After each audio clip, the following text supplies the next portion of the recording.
یہاں پر آپ کو ایک افسوسناک خبر سے آگاہ کر رہے ہیں۔ تھانہ کار کے علاقے چک نمبر 595 گاف بے میں 12 سالہ بچے سے بدفعلی کی کوشش۔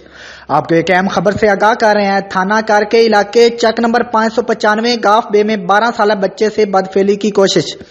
بچے کی مذمت پر تشدد کا نشانہ بنا ڈالا۔ اس بارے مزید آگاہ کر رہے ہیں ہمارے نمائندے صفدر شاکر جان محمد سے، جہاں پر تھانہ کور کے علاقہ چک نمبر 595 گابے میں 12 سالہ لڑکے سے بدفعلی کی کوشش۔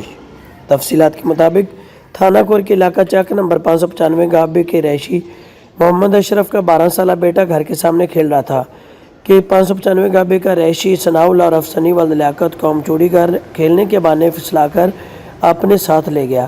قریب فصلوں میں اس سے بدفعلی کی کوشش کرنے لگا۔ بچے کی مزاحمت پر ثناء اللہ نے بچے پر تشدد کرنا شروع کر دیا۔ جان سے مارنے کی کوشش کی، بچہ فصلوں سے بے ہوش پایا گیا۔ تھانہ کور کو اطلاع ملتے ہی SHO تھانہ کور جناب علی عمران چودھری نے اپنی ٹیم کے ہمراہ بار وقت کارروائی کرتے ہوئے ملزم کو گرفتار کر لیا اور ملزم کے خلاف FIR درج کر کے کارروائی شروع کر دی۔